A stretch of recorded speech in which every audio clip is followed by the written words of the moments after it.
buhay o kabiguan, ng ligaya o lungkot. Kaya marapat lamang na tanggapin si Jesus bilang tagapagligtas at Panginoon. At matapos yun ay panariwain ang katapatan at paglapit sa Kanya bawat araw o day by day. Ang day by day ay naglalayong umalalay sa pang-araw-araw na pamumuhay. Narito po si Kuya Ed Lapis sa mensaheng pinamagatang The Proverbs 31 Family.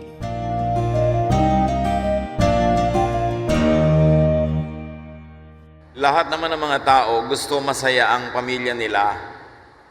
Everybody wants and dreams of a happy family.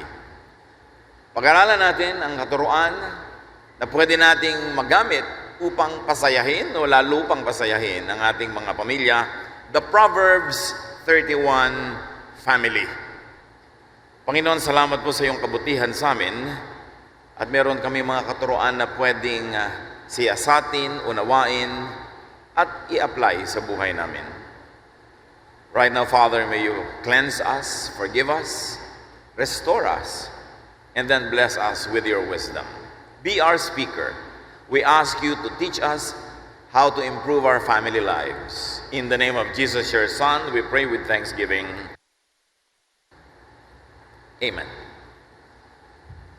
Si King Lemuel ay merong napakatalinong nanay at ang katuruan ng nanay niya forever immortalized sa chapter 31 of Proverbs.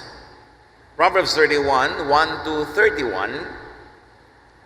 Let's appreciate the wisdom of this elderly lady. These are the sayings that King Lemuel of Massa was taught by his mother. Don't waste your life chasing after women. This has ruined many kings. Kings and leaders should not get drunk or even want to drink. Drinking makes you forget your responsibilities and you mistreat the poor. Beer and wine are only for the dying or for those who have lost all hope. Let them get drunk and forget how poor and miserable they feel. But you must defend those who are helpless and have no hope.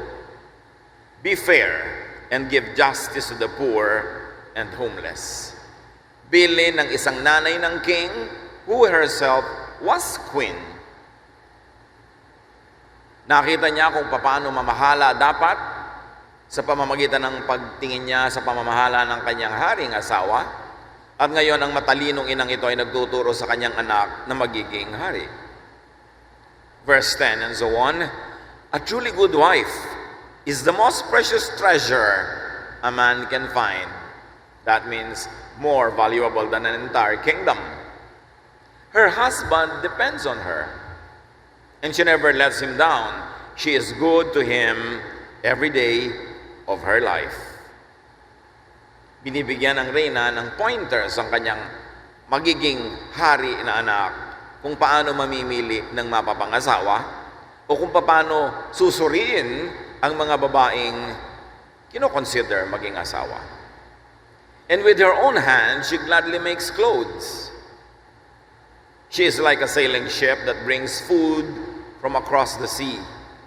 She gets up before daylight to prepare food for her family and for her servants. She knows how to buy land and how to plant a vineyard. And she always works hard. She knows when to buy or sell, and she stays busy until late at night. She spins her own cloth, and she helps the poor and the needy. Her family has warm clothing, and so she doesn't worry when it snows. She does her own sewing, and everything she wears is beautiful. Her husband is a well-known and respected leader in the city. She makes clothes to sell to the shop owners. She is strong and graceful, as well as cheerful about the future. Her words are sensible, and her advice is thoughtful. She takes good care of her family and is never lazy. Her children praise her, and with great pride, her husband says, "There are many good women, but you are the best." Charm can be deceiving, and beauty fades away. But a woman who honors the Lord deserves to be praised. Show her respect. Praise her in public for what she has done. Napakaganda ng mga katangian ng isang babae na dapat i-consider ng isang lalaki bago siya maging serious about getting married. Hindi natin alam kung ini-encourage ng nanay na ito ang kanyang anak na mag-asawa o diniscourage dahil sa kaban maghahanap ng ganitong babae. But in any case, very beautiful standards set by a very godly lady, the mother of the king. Bago natin tingnan yung turo ng matandang babaeng ito tungkol sa kanyang mamanugangin o ideal na maging manugang, siya muna ang tingnan natin. At kung tayo nasa generation na ng mga anak nitong hari, tawagin natin siyang lola. Tingnan natin si lola na nagbigay ng payo. The Proverbs 31 mother is a teacher. Kung ang lola nyo, teacher, sa sarili nyong magulang, isang magandang foundation na yan para ang pamilya nyo tumino. Ang pagpapatino ng isang pamilya ay hindi nagsisimula sa anak lamang o sa magulang lamang, nagsisimula pa ito sa lolo't lola. Bakit? Yung mga magulang na nagpapaandar ng bahay ay pinalaki ng mga lola at lolo yon. Anong uri magiging magulang sila, malaki ang contribution ng lola at lola. Although kahit gaano kumisan katino ang lola at lola, hindi pa rin nagiging matino yung magiging anak nila, pero malaking factor na sila mismo matino. Marami nagtatanong, "Pastor, paano ko po ba kaya ma-assure na magiging masaya ang aking pamilya hanggang mga kaapu-apuhan ko?" Turuan mo ang iyong anak, nanay. So the Proverbs 31 mother is prayerful. It goes without saying na sa pagiging madalangin niya, siya ay makadiyos. Na ang standard niyan, ang tama at mali, ng maganda at mas maganda at pinakamaganda, a godly standards. So reviewin natin ang mga itinuro nitong si Lola kay tatay. This Proverbs 31 mother or grandmother teaches her son not to be a womanizer. Nanay pa lang ang unang magtuturo sa anak na lalaki na huwag maging babaero. Nanay. Ngayon, kung yung nanay, konsentidor, iyak lang ng iyak sa sulok, tiis lang ng tiis, ang kanyang sariling asawa ay babaero at pabaya, indirectly, tinuturoan niya ang kanyang anak na lalaki na, "Anak, okay lang na maging pabaya at babaero." So yung nanay, kung paano niya itrato yung tatay, kung yung tatay ay mali-mali ang ginagawa, nagtuturo siya sa kanyang anak kung paano mangunguna naman sa sariling bahay niya kung naging padre de pamilya niya ang kanyang anak. A major ministry of a mother is to prepare her son to be a good husband. Tinetrain mo ang anak mong lalaki na maging thoughtful sa babae, matulungin, magalangin, considerate. First to you as his mother, then to his sister or sisters. Tinetrain mo ang anak mong lalaking maging matinong lalaki at mabait sa mga babae. Hinahanda mo ang iyong anak na lalaki na maging mabuting husband. A good mother turns over to her future daughter-in-law a good husband. Kung nagpapakatino ang isang ina, ginagawa niya ang tama, mabuting pagpapalaki ng anak na lalaki, sa araw ng kasal ng kanyang anak na lalaki, dapat masabi niya sa kanyang mamanuganging babae, "Iha, ang regalo ko sa kasal mo, itong mapapangasawa ko. All his life, tinrain ko siya para maging mabuting husband sa'yo." Yun ang role ng matitinong mga mother-in-law. Hindi yung mother-in-law na nakikipag-compete sa daughter-in-law Ikinasal na nga yung anak doon sa asawa, inaagaw-agaw pa uli yung anak, samantalang siya naman ay may sariling husband, yung tatay nung anak niya. Kung minsan magulo ang mga pamilya, kasi yung mga lola, nalilimutan nila ang role nila, i-turn over sa manugang yung kanilang anak na lalaki, na matinong lalaki, magiging mabuting husband and father. At pag nagawa na niya yon, minahal naman niya ang kanyang anak, train up a child in the way he should go, and when he is old, he will not depart from it. Your son will never forget how good a mother you are to him, and he will never forget to love you. But do not confuse your role and the role of your daughter-in-law. Ang matinong biyenan ay buong pusong isinusuko ang kanyang anak na lalaki doon sa kanyang magiging manugang na babae para maging matino, mahusay, tahimik ang buhay ng dalawa at hindi niya ginagawa ang sarili niyang issue at divisive issue at papapiliin mo pa yung anak mo, yung asawa mo o ako na nagpalaki sa iyo. Hindi dapat dumadating sa ganung point. Ikaw na dapat na ina ang nagtutulak sa iyong anak na be a good husband to your wife, be faithful to your wife. Hindi ikaw pa yung namamagitan. Kailangan nagsisimula doon sa nuno. Sa ugat pa lang, malalaman mo na kung ang puno ay magiging mabunga. And the Proverbs 31 mother teaches her son to not be a drunkard. In fact, to be sober, to be in control of his behavior. Anak, magiging king ka, magiging governor ka, magiging manager ka, kailangan hindi ka lasenggo. At nabasa natin, sabi ng nanay, ang paglalasing ay para lang sa mga walang pag-asa. Kailangang languin nila ang utak nila para malibutan nila ang mga pagdurusan nila at mga kabiguan. Pero ikaw na responsableng tao, hindi ka dapat maglasing. Kasi pag nalalasing ka, nakakalimot ka ng iyong tungkulin sa iyong kapwa, nagiging pabaya ka sa mga mahirap at mga maralita, kailangan lagi kang matino. Behind a very successful man is a mother that teaches him to be a good man. Proverbs 31 mother teaches her son to be a defender of the weak, to be just, especially to the weak. And she teaches her son to value and treasure his wife. Ginagawa ng nanay ang lahat para itulak, udyukan, i-encourage ang kanyang anak na lalaki na maging matapat na husband doon sa kanyang magiging manugang. Ang matinong nanay, hindi kinukonsinti ang anak na lalaki na nambababae at kasama pa siyang kakutsaba at inililihim niya sa kanyang manugang na babae. Kaya kung magpapakatino ang lahat ng biyanan, maraming problema ang masasaayos. Hindi ko mo anak mo, lagi mong kakampihan, totoleratin mong may anak ko kani-kanino, tapos pag kakasama kayo na nililinlang nyo yung babaeng kanyang pinakasalan. It starts with the grandparents. You teach your son to treasure her wife, not the reverse.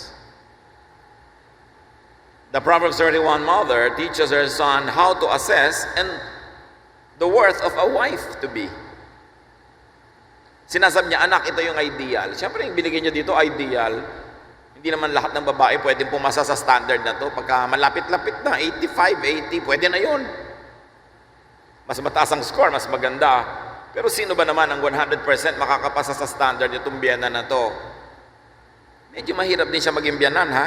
Kasi ang taas sa standard. Pag yung biyenan mo talagang sinusukat kung gaano kakagaling mamlansya, gaano kasarap ang iyong sinigang, gaano kalinis ang iyong bahay, gaano kalinis ang iyong ref, ang iyong mga tsinelas, mga kaldero, mahirap ding biyanan yon. Ang pinag-uusapan dito ay standard, what is desirable, pero siyempre kung ito na yung napangasawa ng anak mo, no return, no exchange, mahalin mo na rin. At kung kaya mo pa rin siyang matrain, tulad ng pag-train mo sa sarili mong anak, i-train mo pa rin in a loving way that will not be rejected kasi hindi judgmental at hindi masungit. Ideal pa lang to pag namimili pa lang. Pero kung nandyan na, napakasalan na, mag-asawa na, make the most out of what is already a given. The Proverbs 31 mother teaches her son to respect his wife and to praise his wife. Anak, lagi mong pupurihin ang asawa mo. Mahirap maging wife and mother to your children and a daughter-in-law to me. So, encourage your wife. Pupuri-purihin mo siya. Mga kapatid, one secret of a happy family is a wise and godly mother-in-law or grandmother. Pag nanunuri ka ng problema ng isang pamilya, hindi ka titigil lang sa panunuri sa mga mag-asawa at sa mga anak. Kasama sa panunuri yung mga ninuno, yung mga tiya, mga tiyo, mga kapatid, mga kasali sa script. Kasi kabubulong niyan, ka-influence, meron silang contribution sa pagkabuo o pagkasira ng isang pamilya. At tandaan natin dito, gusto nyo man o hindi gusto ang napangasawa ng inyong kamag-anak, pag-asawa na, tanggapin nyo ng buong buo, gawin nyo na ang magagawa nyo para tulungan sila, ma-improve ang buhay nila, at huwag kayong gagawa ng anumang bagay na makakasira sa kanilang pagsasama, lalo sa kanilang pamilya. A foundation or the foundation of a happy family is better prepared by the grandparents. Kaya pag kayo may mga anak, mga bata pa lang sila, mga batang magulang pa rin kayo, kasama sa mentality at consciousness nyo, paano ko hahanda ang aking mga anak na maging mabuting asawa sa mga magiging asawa nila? Para ang aking mga apo ay lalaki sa isang bahay na matino, matibay, masaya, payapa. Lahat may pananagutan. So yun yung biyanan. Ngayon naman tingnan natin yung mapapangasawa, the ideal wife or the ideal qualities of a wife na siguradong mapupuri ng biyanan. The wife in Proverbs 31, according to King Lemuel's mother, is a husband's treasure, asset, not liability. Can you imagine if your mother-in-law calls you a treasure? It means a lot. The wife in Proverbs 31 is good to her husband first. Inuuna niya ang kanyang asawang lalaki sa kanyang mga desisyon. Ano man ang kanyang gagawin, ano man kanyang pupuntahan, kanino man siya makikitungo, ang inuuna ng matinong asawang babae ay, ano ang magiging reflection nito sa aking husband? Magkakasino ako, ano ang reflection nito sa aking husband? Makikibarkada ako sa mga babaeng laman ng lahat ng disco. Ano ang reflection nito sa aking husband? Mamimili ako ng mga alahas na hindi ko na-afford. Makikipag-contest ako sa mga classmates ko nung high school, pagandahan ng bag. Ano ang reflection nito at epekto nito sa aking husband? Makikipagkaibigan ako sa mga lalaki, sa aking mga workmates, sa aking mga kliyente. Ano ang reflection nito sa aking husband? Because a wise woman will always consider her husband first, above herself. At yun ang ibig sabihin ng submit to your husband. Hindi ibig sabihin magpapachimay ka, magpapaalila ka, sinasampal-sampal ka na, nakabaw ka pa. Ang submission doon is you submit your own desires and your own wants to the well-being and especially to the dignity of your husband. Ang matinong babae, hindi gumagawa ng anumang bagay na maglalagay sa kanyang asawang lalaki sa alanganin. At ang matinong babae, hindi lang dapat hindi gumagawa ng masama, dapat mukharing hindi gumagawa ng mali. Meron naman kasi nagsasabi, wala naman akong ginagawang masama. Oo nga, pero mukhang may ginagawa kang masama. Hindi sapat na wala kang ginagawang masama, pero mukha ka namang may ginagawang masama. Hindi ka dalaga, may kaladkad kang asawa, karangalan niya ang kaladkad mo kahit sa kasumuot, dapat din mukhang wala. At hindi lang dapat mukhang wala, dapat talagang wala. Napakatinong babae, pinatino naman ang kanyang biyanan, yung lalaking mapapangasawa niya, hindi magiging maligaya ang kanilang tahanan. Everybody is part of the chain, and the weakest link in the chain will determine the strength or the weakness of that chain. The wife in Proverbs 31 is productive. Na hindi naman kailangang idiin sa mga Pilipina dahil majority ng mga Pilipina talaga productive. Laging may hanap buhay, laging may sideline, laging may kinikita. Yun ang higit na nakararami. Parang ang iniisip ko nung idinodrawing yata nitong matandang ito ang mga ideal woman, Pilipina yata ang iniisip eh. Kasi mga qualities ng Pilipina to. The wife in Proverbs 31 is charitable, according to the lady mother. And she provides comfort and beauty to her home and family. Ang tahanan ng matinong ginang ay masarap uwian, masarap puntahan, masarap pagpahingahan, at mahirap iwanan. Kasi masarap na nandun ka. Yun ang feeling. In function, in beauty, it is to be desired. Just like her and her person. The woman in Proverbs 31 is strong, graceful, and positive about the future. Ang babaeng ito hindi mahilig mahimatay. Hindi mahilig manghina pag may kaharap na problema dahil matibay ang kanyang kalooban. Matining ang loob, matibay ang dibdib. At sabi ng ibang versions, she can laugh at the days to come. How can you laugh at the days to come? Pag lang naman may savings ka at may incoming ka pa na funds, yun ang pwede kang maging cheerful about the future. Hindi ka natatakot sa future dahil may gagastahin ka pag may emergency. Meron pala mga ospital dito sa atin ngayon, pagka ang case mo, grabe, ICU ka tatanggapin, dapat may down ka na 100,000. Kung hindi, sorry. How can you laugh at the days to come kung wala kang pang down? Eh di, you are worried about the days to come. Takot na takot ka tuwing merong mga enrollment, may bayaran, at may emergency. But because this woman is so productive, she knows how to make business, she knows how to make a profit from her trade, and she's so responsible in managing her finances and her house, she can laugh at the days to come. As you can see, this woman of Proverbs 31 is not financially dependent on her husband. Make it your goal, ladies, to not be financially dependent on your husband, but to add to his income, happier. Ang dami mga misis, nagtatapat sa akin kahit sa Facebook. Gustong-gusto na nilang iwan ng kanilang asawang babaero, lasinggero, lahat na ng mga ero ang ending nando na sa asawa. Pero hindi nila magawa kasi wala silang income. Hindi nila matangay yung mga bata kahit inaabuso ng asawa kasi wala siyang pampakain. Eh, ba't mo naman inabot yung ganyang stage? Nagkatanda-tanda ka na, wala ka man lang naging sideline, wala kang pinag-aralan na trabahong iba, na sideline. Eh, kasi nga, nakatali siya sa bahay. Kaya dapat pag-aralan ng Proverbs 31, lady. Hindi madaling maging katulad niya. Pero lalo namang hindi madaling maging hindi niya katulad. Kasi magiging dependent ka lang. Maganda yung patuloy kang nakikisama sa husband mo dahil love mo siya, hindi dahil wala ka ng choice.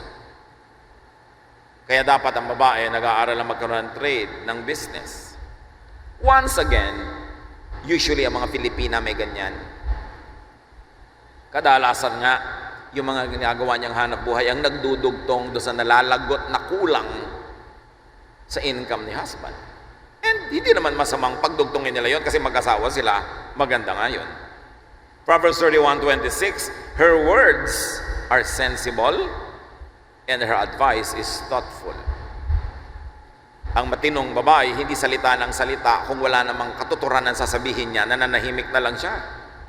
Hindi tuloy siya nasusuong sa gulo, hindi siya nai-involve sa mga chismis, kasi pag nagsasalita siya, may saysay. Importante, the wife in Proverbs 31 is intelligent and wise. She is informed. Hindi lahat ng itatanong mo, hindi ko po alam. Dapat alam. Inaalam, pinag-aaralan. Lalo na ngayon, dahil sa internet, kahit ka full-time housewife sa bahay, may oras ka lang, isisingit mo, pwede kang mag-aral-aral, mag-aral-aral sa online, marami kang malalaman. Pero kailangan dinadagdagan ng alam. Hindi laging I don't know. Minsan sa mga mall, magtatanong ka sa bawat gwardiya, nasan yung ano? Hindi ko po alam, sir. Hindi mo man lang inalam, 20 years ka na dito. Hindi mo man lang inilalagay yung sarili mo para umasenso ka. Makasagot ka man lang ng tama, may natuwa sa'yo, bigla kang ni-recruit sa ibang trabaho, mas nag-improve. Pero kung wala kang alam niyo, ibang laging hindi ko po alam kasi ayaw nilang ma-involve, ayaw nilang mapagod, ayaw nilang masangkot. Pero yun din ang hindi ba papasama sa asenso. So this woman is intelligent, she is wise. Proverbs 31:27, she takes care of her family and is never lazy.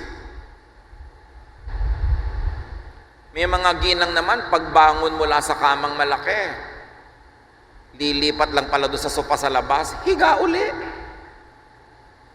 Maghapon ganon. Pagod na pagod ka papanood ng TV, kate-text, naubos ang pera kate-text, dumaan na maghapon, walang kinita, maraming ginastos. The woman of Proverbs 31 is industrious.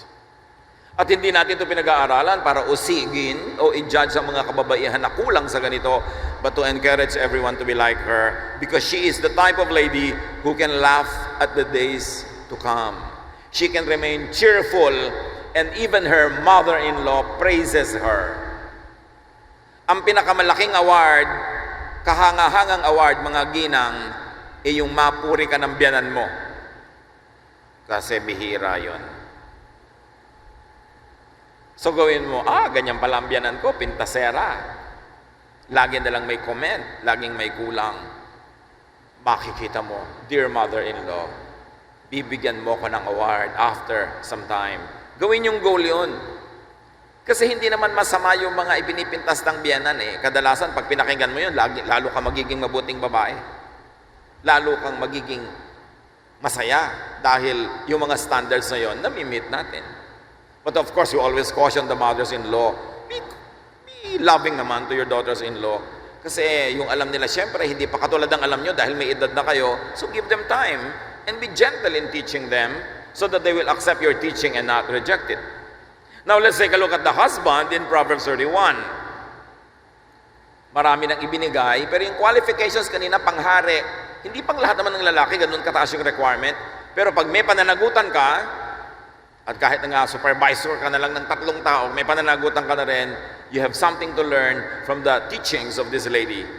But the husband in Proverbs 31 is renowned and respected. He is respectable. Dapat goal ng bawat husband is not to earn a lot, not only to bring the family up the economic ladder, but to be respectable. Napakalaking pamana nyo sa anak, a good name. Pag napakaganda na yung pangalan, kayo kagalang-galang, kapanipaniwala, yung mga anak nyo maraming inaaning bunga. Malaman lang ng mga tao na anak nyo siya, meron na agad na favorable attention na binibigay. Binibigyan na agad ng pabor, pinagbubuksan ng pinto, binibigyan ng paglingap. Yun ang magandang pamana ng ama sa mga anak, a good name. Dahil tayo naging matapat, mabuting tao, maraming tinulungan, hindi tayo nandaya, wala tayong mga atraso, yung mga anak natin ang aanin nun. Pero pag ang iniwan mong pangalan ay marumi, maraming atraso, maraming galit, iiwan mo yun sa iyong mga anak. Mahirap at di magandang pamana. Sabi ng Proverbs 31, a good husband praises his good wife. Dito nagkukulang ang maraming husbands sa pagpuri sa asawa. Sa pagpuri sa mga ginagawa ng asawa. Kasi para bang understood, of course, wife kita, so magluluto ka dyan, maghakain ka. Wala man lang puri sa niluto, wala man lang puri sa paghahanda. But, you know, ladies, bloom in praise. Na pagka ikaw ay generous with praise, at hindi ka naman mangangayayat at maghihirap, lalo't kung sariling asawa man ang pinupuri mo, di lalo siyang sasaya. At kung siya ay masaya, can you imagine the ministry na pinasaya mo siya? At pag masaya siya, papasayahin ka rin niya. Palungkotin mo yung asawa mo at palulungkotin ka rin niya. So pag malungkot ang isang tahanan, huwag magturo-turoan ng pananagutan. Lahat may pananagutan. Tapos nasa dilim yung lola, nag-iisip-isip, Saan ako nagkamali? Bakit ganito yung anak ko? Ba't ganito niya itrato ang asawa niya at ang kanyang mga anak? Mga apo ko tuloy kawawa. Paano ko ba pinalaki tong anak ko na to?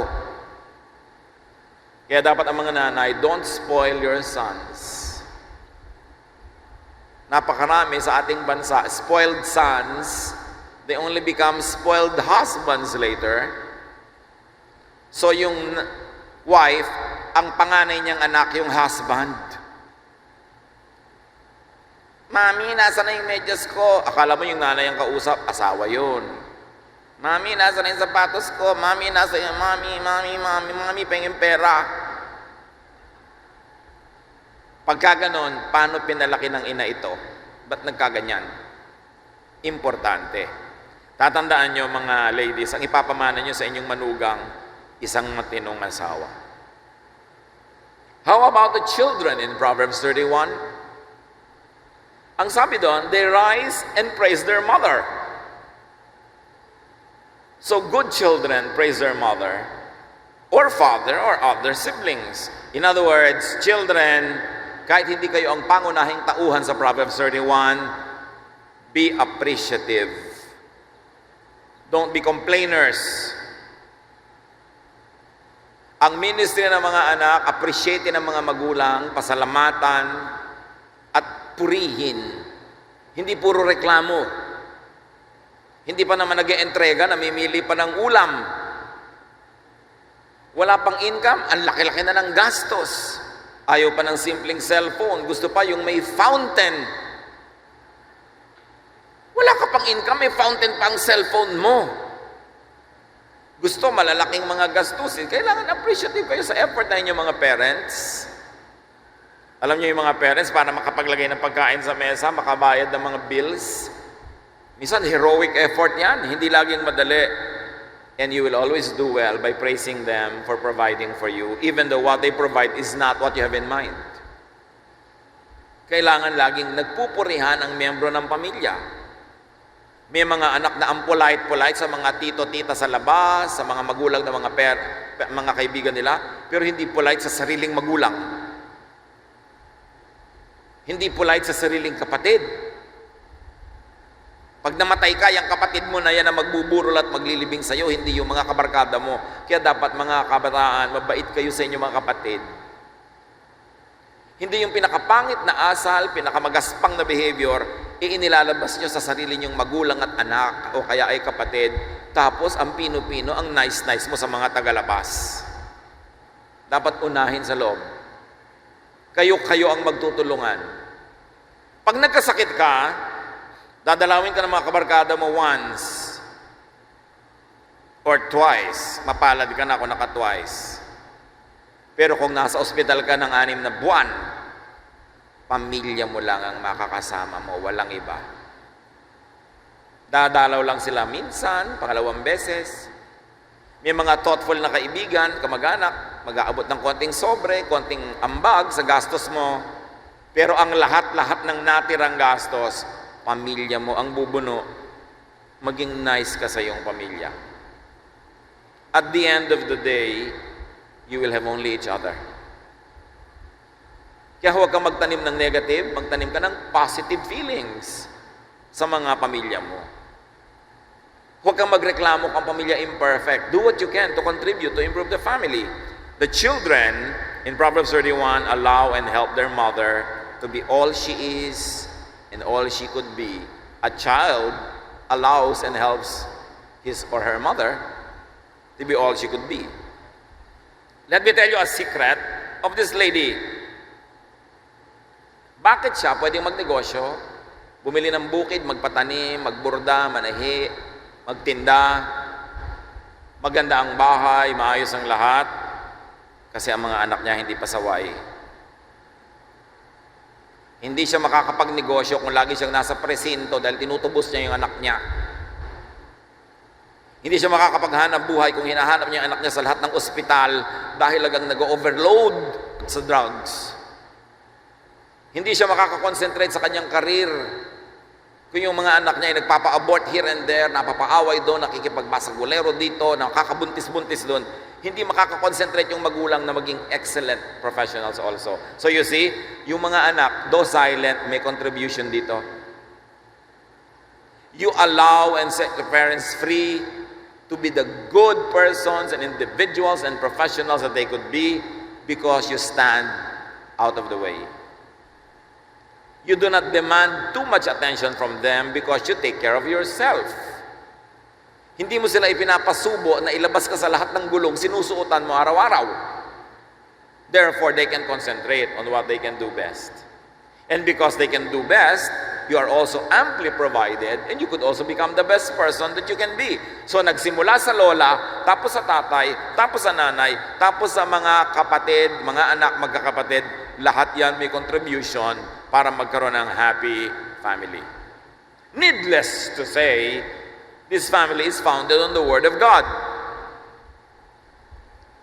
Kitang-kita sa behavior nila, bagamat hindi ipinakita ang kanilang religious activity, pero kitang-kita sa buhay nila yung talab, yung bunga ng salita ng Diyos. Maka-Diyos sila. At ang pagiging maka-Diyos nila, hindi nila dinadaan sa mga memorized verses lamang, hindi nila dinadaan sa attendance lang sa religious activity or ritual. Kitang-kita sa buhay nila, sa pagtatrabaho nila, sa pakikitungo nila sa isa't isa at sa mga tagalabas ng pamilya na mayroong Diyos sa kanilang puso.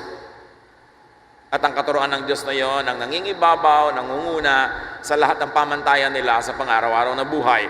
You want to have and keep a happy family? Learn from the Proverbs 31 family. Sino kayo dito ngayon? Lolo or lola? Young parents? This is the time to begin training your kids to become good husbands or wives. Para maalala kayo ng mga magiging apo nyo at sabihin nilang, ang tino ng mga magulang ko, kasi ang tino ng lola ko. Hindi yung matatanda ang nagiging dahilan para mag-away yung mga asawa, magkaroon ng conflict, magkaroon ng hidwaan. Because this first generation people are wise. Daughter-in-law, son-in-law, pareho rin yun. Father-in-law, mother-in-law, pareho yun. Lahat may pananagutan. Everyone should do his part. Kumusta ang mga pamilya natin? Anong kalagayan? Tahimik ba o magulo? Nagmamahalan ba o nagbabangayan? Ano man ang kalagayan ngayon, useless na magsisihan. Ang dapat gawin, improve the family. And the improvement begins with you, who hears the lesson from Proverbs 31. And to inspire all the other members of your family who also either hears the same message or are not here to hear it, but they will see its effect on your life. Model Proverbs 31 in your own way of dealing with the people in your family. Masyadong ideal tong family na to. Huwag kayong ma-depress kung hindi kayo ganito. Although magbunyi kayo kung ganyan kayo o malapit. That is a very special blessing. It is a goal to aspire for. It is not always a destination where you reach very easily, but it's important that every day you get closer to that destination. You have to do your part so you can get your share. Internalize the teachings of God about industry, about honesty, love, faithfulness, loyalty to your family, and be productive, be happy, be part of the solution rather than be the problem. Although paminsan-minsan, because we are imperfect, we become the problem. Kanya-kanya lang naman tayo na schedule na maging problema ng pamilya natin. Pero huwag namang extended na laging kayo na lang ang problema ng pamilya nyo. Kailangan gumraduate tayo na, problema ako last month. Ngayon, hindi, maayos na ako. So, problema naman tong kapatid ko. Sige, problemahin natin siya. Pero kung lahat problema, yung kaisa-isa o dalawang matino, sasabog sila, mawawasak sila, hanggang lahat problema na lang. Do not overburden the responsible members of your family. Umisa sa pamilya natin, mayroong isang matino, mayroong isang kumikita, mayroong isang mahusay. Huwag naman lahat tayo dumagan sabay-sabay. Huwag lahat tayo maging pahirap sa kanya sabay-sabay dahil baka siya bumigay, mamatay ang kanyang katawan, o bumigay ang utak niya at hanapin niya si Crispin at Basilio sa mall. O kaya magsawa na lang siya, lagutin ang relasyon sa atin at kalimutan na lang tayo para makatahimik sila sa buhay. Do not kill your host. Even parasites don't kill their hosts if they are good parasites. Huwag nating sobrang pagsamantalahan ng mababait na membro nating pamilya. Huwag tayong makikita nila ang ating pagmumukha, meron tayong kailangan, meron tayong problema, para naman huwag silang magsawa. Napakahalaga na nagko-contribute tayo. Hindi ko walang matino siya na lang lagi ang taya. Let us give happiness to each other. Because when you give happiness to each other, you inspire and strengthen them to give happiness to you and to everyone else. Gusto ng Diyos masaya ang mga pamilya. Gusto natin masaya rin ang mga pamilya natin. What is your responsibility to make that happen? Dear God, teach us. Turuan mo kaming manuri ng aming mga sarili, hindi manisi ng iba. Teach us to identify the strengths you have given us, to improve on these strengths so we can contribute to the improvement of our families. Ipakita mo sa amin, Panginoon, ang pananagutan ng mga matitino, mahuhusay na tao. At turuan mo kaming laging magpakatao. At nang sa ganoon, ang presensya namin ay blessing, hindi curse. Happiness, hindi sadness. Relaxant, hindi stressor. Ngayon nga, Panginoon, pakisuri niyo ang bawat isa sa amin. Dalawin niyo ang bawat tahanan represented here today. Use your children to be channels of blessings. And I pray, O Lord, that you will touch the families, set the families free from needless stress, needless problems, and from needless troubles. Teach us to be wise. Teach us to learn from Proverbs 31. Sumadali tayo magbulay-bulay, mga kapatid. And for a change, stop blaming others. Look into what we contribute into our lives, into our families, and ask God to turn you into a greater blessing. And if you're already a blessing, a better blessing to your family. Be with the Lord. Hear His voice.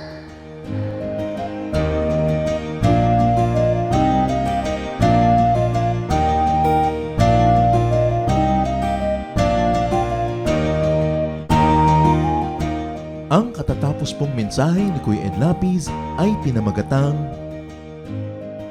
The Proverbs 31 Family.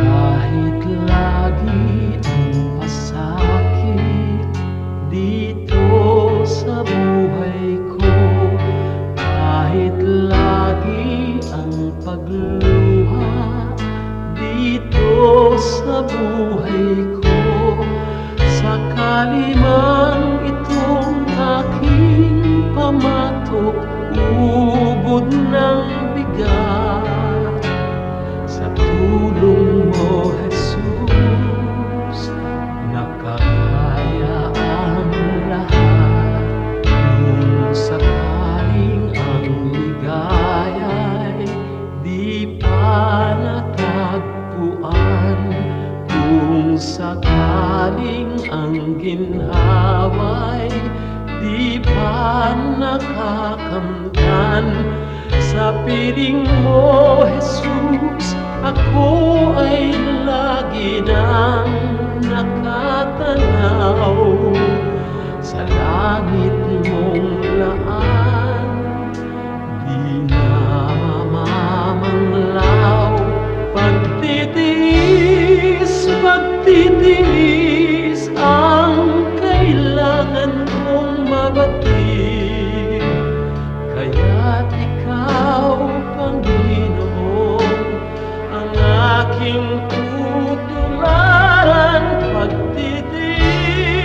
Pagtitiis ang kailangan kong mabatid. Ang buhay ko ay lalago kung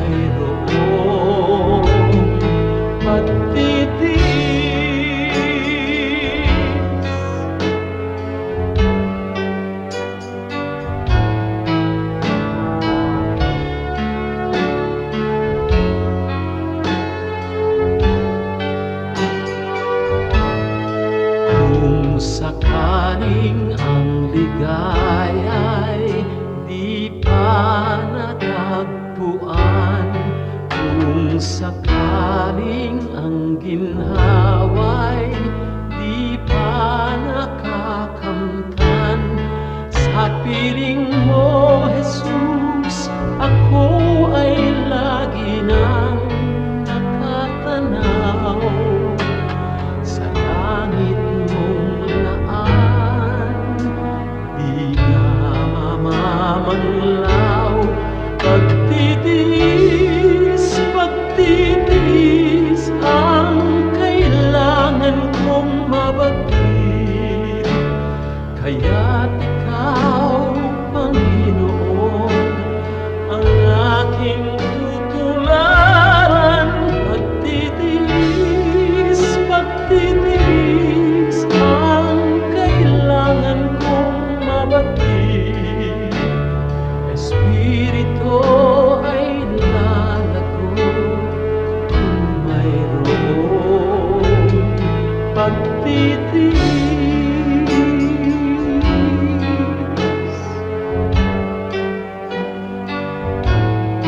Pagtitiis.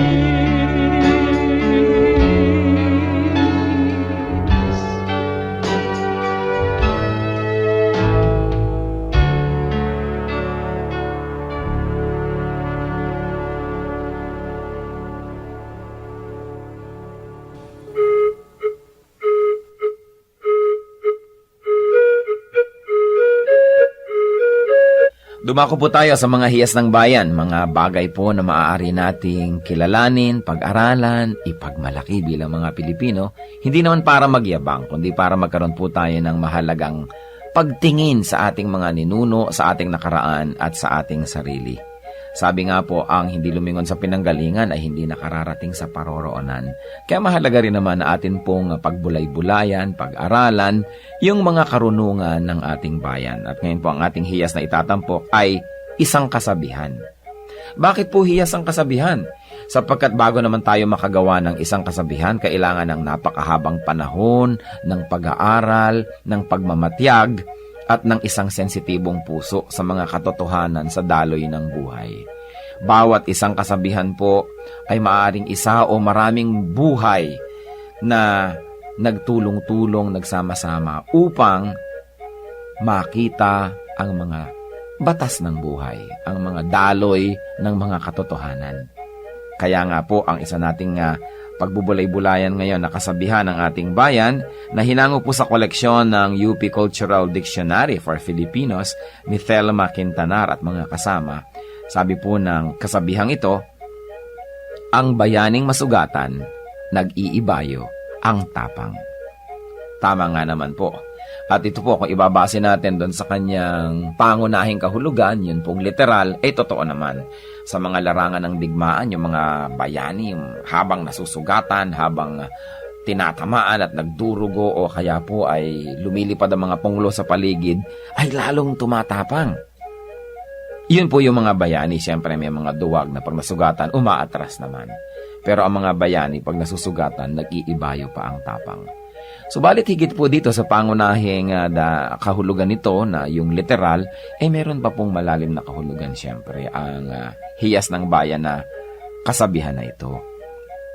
Na ang taong talagang matining ang loob, ang taong talagang mahusay ang kalooban, ang tao na talagang magiting ang kanya pong pagkatao, habang siya po ay hinahamon ng mga nakapaligiran, habang siya po ay pinipilit na ikulong, ay lalo naman siyang nagpipilit na makalaya. Habang siya ay minamaliit, ay lalo naman niyang pinapatunayan ang kanyang kadakilaan. At habang siya po ay pinahihirapan sa kanya pong pagtatangkang makamit ang kanyang minimithi, ay lalo naman po siyang nagsusumigsa at lalo naman siyang nagsisikap na malampasan ang mga hadlang na ibinibigay sa kanya. Yan po ang tunay na kabayanihan. Hindi madaling matakot, hindi madaling umatras, hindi ningas kugon, hindi madaling panghinaan ng loob, at hindi madaling alisan ng damdaming marubdob upang maituloy ang mga dakilang adhikain. Yan po ang isang tunay na kabayanihan. Hindi madaling pigilin ng mga kalungkutan, hindi madaling pigilin ng mga balakid o hirap. At yan po ang isang tunay na kabayanihan. Yung pong tayo ay magkaroon ng isip na kapag naidalangin na natin at nadesisyon na natin gawin ng isang bagay, hindi tayo madaling hadlangan. Habang nagkakaroon ng hadlang, lalong tumitibay ang ating determinasyon na ito'y malampasan. Habang tayo nasusugatan, lalo tayong tumatapang. Yan po ang isang magandang kaugalian ng ating bayan na dapat nating alalahanin. Hindi po yung ningas kugon na sabi ng mga banyaga tungkol sa atin, kundi yung kasabihang ito, ang bayaning masugatan, nag-iibayo ang tapang.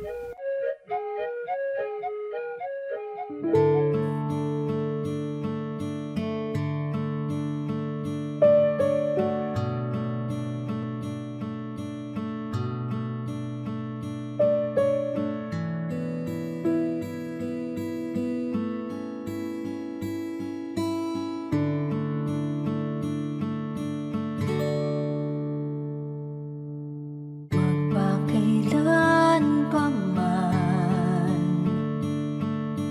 magpawalang hanggan,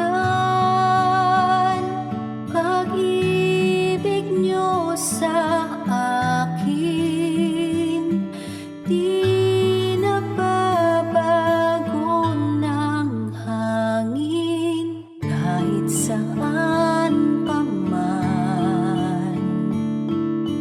Kahit na sino man, kayo'y sa aming piling, di man maabot ng damdamin. Ang pag-ibig niyo'y wagas, hindi magwawakas. Ako ay niligtas.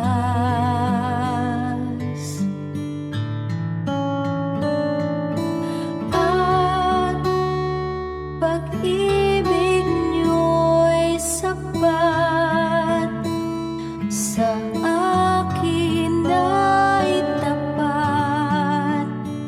Kahit na di ako karapat-dapat.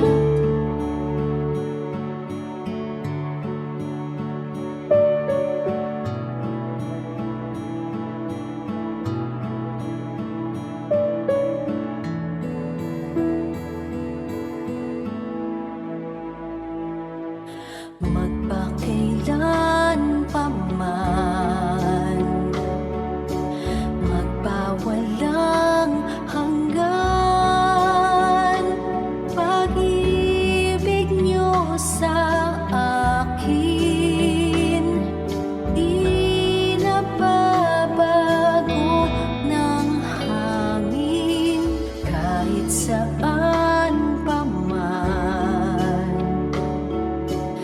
Kahit na sino man, kayo'y sa aming piling, di man maabot ng damdamin. Ang pag-ibig niyo'y wagas, hindi magwawakas. Ako ay niligtas.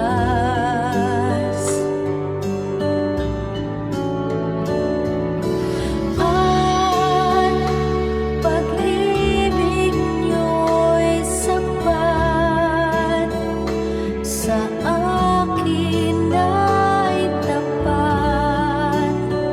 Kahit na di ako karapat-dapat.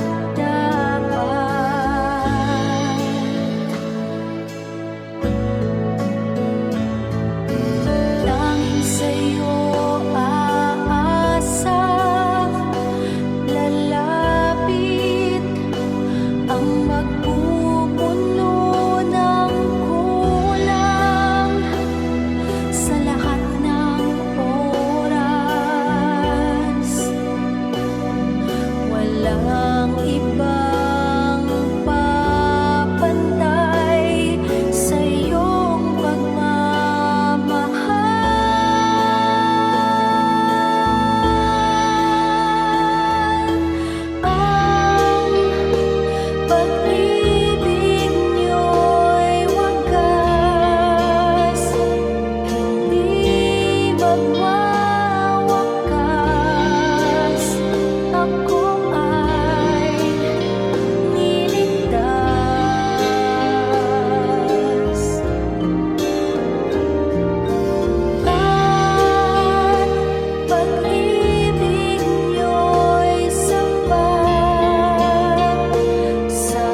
bakit marami sa atin Kastila ang pangalan?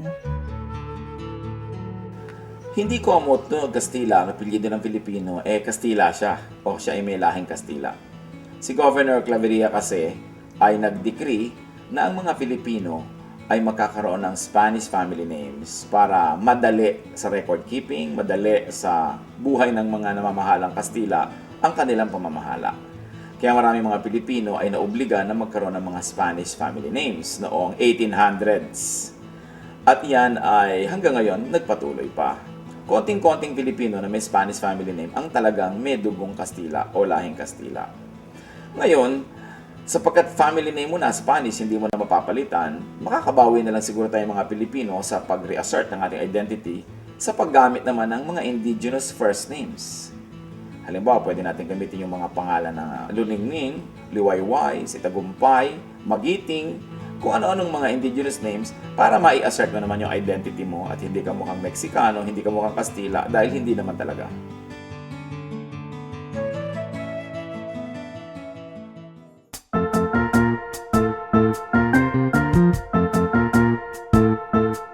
Oras na po para pansamantalang magpaalam ang programang Day by Day. Tayo po'y magsama-sama tuwing ika-6 hanggang ika-7 ng umaga, araw-araw. Magandang umaga po at mabuhay ang Panginoong Hesus!